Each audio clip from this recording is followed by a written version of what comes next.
The first time I powered up the Xbox One X, I genuinely thought my house was falling down. Microsoft's boot-up animation is bright, loud, and full of surround sound bass, perfectly epitomizing the bombastic nature of the company's true 4K gaming message. Microsoft's Xbox One X is the world's most powerful console, and the company is beating its chest about its 4K capabilities. Microsoft has a lot of reasons it needs to be this bold. Sony is winning this console war, backed by massive exclusive titles like The Last of Us, Uncharted 4, and Horizon Zero Dawn. The original Xbox One had a hard time competing with Sony's PlayStation 4, thanks initially to lower specifications and a bundled Kinect that led to a $100 price gap. Microsoft is answering those old complaints with the new Xbox One X. It's a smaller, sleeker, faster console than the original, and it's easily more capable than the PS4 or PS4 Pro, Sony's 4K console in terms of raw power.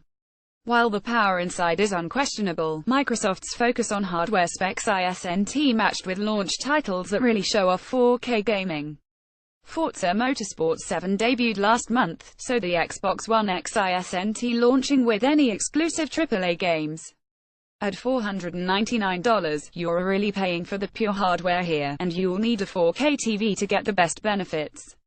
If you're an original Xbox One owner, you're going to be really pleased with the improvements. For everyone else, it's going to depend on what games you play. Hardware only goes so far. The hardware. Let's start with the basics. I'm really impressed and surprised at how much power Microsoft has managed to squeeze into the Xbox One X's small case. While the original Xbox One was a big, black box about the size of an old-school VCR, the Xbox One X matches the impressive design of the Xbox One S. It's actually smaller than the S in terms of volume, but I did notice if you stack them, then the X is larger in some dimensions.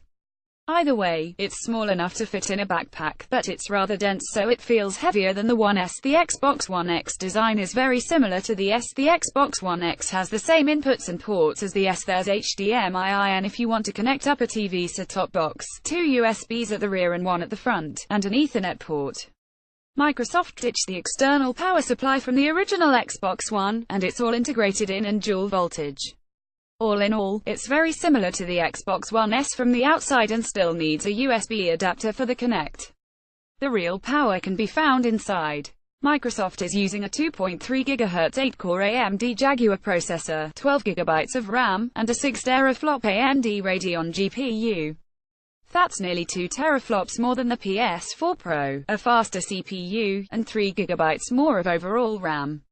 The Xbox One X comfortably outperforms the PS4 Pro. On hardware alone, it's smaller, more powerful, and even includes a 4K Blu-ray player over its PS4 Pro rival. All of the power means you need a good cooling system and fans to match. During my own testing, I haven't noticed any huge issues here. The fans are noticeable like a gaming PC at times when you're not even pushing the console, and they're definitely louder than the Xbox One S. The back of the One X unit does get rather hot, and I'd recommend not keeping this locked away in a cupboard. I never had issues with it stacked inside an open shelving unit, though. 4K gaming. The real promise of the Xbox One X is true 4K gaming. Most games made for the Xbox One are designed for 1080p TVs, which have a quarter of the pixels found on a new 4K TV. The Xbox One X is more than 4 times faster than the original Xbox One, so it's capable of 4K gaming. While it's not as powerful as the latest gaming PCs, the benefits are really going to depend on what game you're playing. Microsoft is promising more than 150 enhanced games for the Xbox One X, but that doesn't always mean they will be 4K. Some enhancements could include better frame rates instead of 4K resolution, or HDR capability. Other enhancements might include 4K, HDR, and better frame rates. It's up to game developers to decide, and there's not a clear pattern yet. I enjoy PC games for the smooth frame rates, and I find it nauseating jumping back to the same game running at 30 FPS on a console. I spent some time playing Gears of War 4 with its new up to 60 FPS performance mode. Although it's an old game at this point, it's a good example of how the Xbox One X can have 4K modes or performance-focused modes. The 4K mode, coupled with HDR, looks great, but the performance mode running at 60 FPS feels even better without the 4K resolution boost. Rise of the Tomb Raider also has similar options, and it's a balance that game developers should really offer gamers. Some games will offer 4K, HDR, and 60 FPS. Some games like Forza Motorsport 7 will offer the best of all worlds, 4K, HDR, and 60 FPS. This is the peak of what the Xbox One X offers, but Microsoft didn't make the Forza 7 update available in time for review. I've played demo versions over the past few weeks at Xbox events and it looks beautiful, but sometimes it's hard to really notice the difference over what I have with my Xbox One S. The S runs Forza 7 at 60 FPS with HDR, so you'd have to really care about the resolution upgrade and the better textures and shadows. Other titles like Titanfall 2 also boost the resolution up to 4K, but dynamically alter it based on GPU load to keep smooth gameplay at 60 FPS.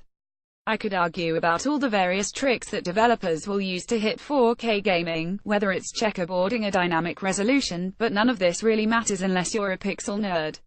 It's the gameplay that matters, and once you've tried a game in 60 FPS it's hard to step back to 30 FPS, regardless of the resolution and textures.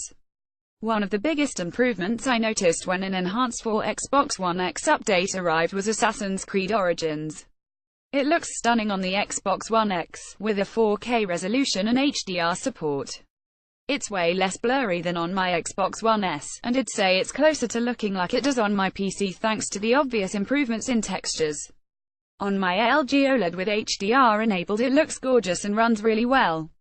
I hope this is a shining example of what's to come from developers on newer games. Not all enhancements are available just yet, it's a mixture right now, and not all developers have made their enhancements available to test. I spent the beginning of the week playing Super Lucky's Tale, a 3D platformer originally released in VR for the Oculus Rift, as no other games I owned had updates ready. It's a good-looking game, but it doesn't really push what the Xbox One X can do. You don't necessarily need a 4K TV to get some of the console's benefits. If you happen to have a 1440p gaming monitor laying around, then the Xbox One X will soon support it. Isn't able to test this as Microsoft isn't supporting 1440p just yet, but it won't just be outputting like the PS4 Pro at 1080p and upscaling. Likewise, 1080p TVs will see benefits to pure performance. I played Destiny 2 on the Xbox One X and it felt a lot smoother than on my Xbox One S. It's still locked to 30 FPS, but some of the frame rate dips I'd experienced during Destiny's Raider public events were gone. Some games without One X specific updates, like Destiny 2 at this point, will still see performance improvements and better texture filtering on the One X. My biggest issue with the Xbox One X is a lack of stunning 4K games to really show why this is worth $499. Assassin's Creed Origins is the best I tried, but it's not exclusive to the Xbox One X. Microsoft doesn't have a single launch exclusive for this console, and while enhancements to old games are great, I often found it hard to even notice big differences because I don't think some of these games were designed with 4K textures in mind. There's no big blockbuster game one can only play on the Xbox One X right now, and Microsoft isn't offering up much hope for the future, either. Crackdown 3 was supposed to launch in time for the Xbox One X, but it's delayed until spring next year. Scalebound, Fable Legends, and Ion were outright cancelled, and Microsoft has shut down Project Spark. Even PlayerUnknown's Battlegrounds, Microsoft's console launch exclusive, won't be available until December 12th. Sony has God of War, Spider-Man, Death Stranding, The Last of Us Part 2, Final Fantasy VII Remake, and Detroit all on the way. Whether these are all native 4K or not, these are huge games and they make Microsoft's lineup look paltry by comparison. Entertainment aside from games, the Xbox One X is also an entertainment center of sorts. The 4K Blu-ray drive will bring you crisp movies with Dolby Atmos and HDR10 but no Dolby Vision support, and it's an addition the PS4 Pro lacks. Oddly, Microsoft doesn't offer 4K movies or TV shows in its own store outside the US. You'll need to mostly rely on a Netflix or Amazon Video subscription to getting 4K movies or TV shows, and even the YouTube app doesn't support 4K. It's an odd omission, given Microsoft's 4K focus. Microsoft has a great range of entertainment apps. Microsoft does have some good third-party apps for entertainment, including Plex, Spotify, Amazon Video, Netflix, HBO Go, and Hulu Plus. You can also use the HDMI-in port to connect up a Chromecast, or watch TV through your cable set-top box with the Xbox's One Guide. Microsoft has stepped back from some of its entertainment and TV commitments, but the Xbox One X is still a solid box to watch content alongside playing games. One thing to note: by an external drive for the Xbox One X, I ran out of space on the 1TB drive of the Xbox One X with around 14 games installed and 20 apps. Most Xbox One games are around 40 GB or 50 GB in size, but I've noticed the enhanced for Xbox One 10th games are significantly bigger. Gears of War 4 and Halo 5 are at least 100 GB, and Titanfall 2 is around 70 GB. If you don't have a particularly fast internet connection, you'll also be waiting hours to download these games. I've not had enough time to test all of the enhancements to the Xbox One 10th games, simply because they haven't gone at the time of this review. That said, the ones I've experienced haven't blown me away enough to warrant the upgrade over my Xbox One S. I switched back to the One S, and I did notice that certain games weren't as smooth and certainly didn't look as good, but I soon adjusted. Likewise, when I returned to the Xbox One X, it felt a lot like my Xbox One S. The jump from 1080p to 4K isn't as profound as SD2 HD, and I found it hard to always notice the difference at the distance from my TV. Maybe that will change once more enhanced games are available, but I don't think most people will be able to notice a big difference just yet. Games will need to be tweaked and fully optimized for the Xbox One X hardware, and you already get the benefits of HDR on the Xbox One S. That said, the X does offer the best graphics currently possible on a console. If you don't care about Sony's exclusives, then the Xbox One X will be the best console to play all the cross-platform games coming out. If you already have a large stack of Xbox One games and you're using the original console, this is going to be a nice upgrade if you own a 4K TV.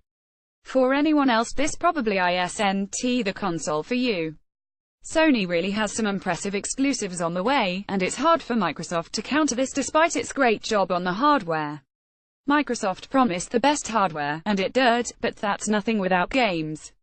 Buy for $499.99 from Amazon.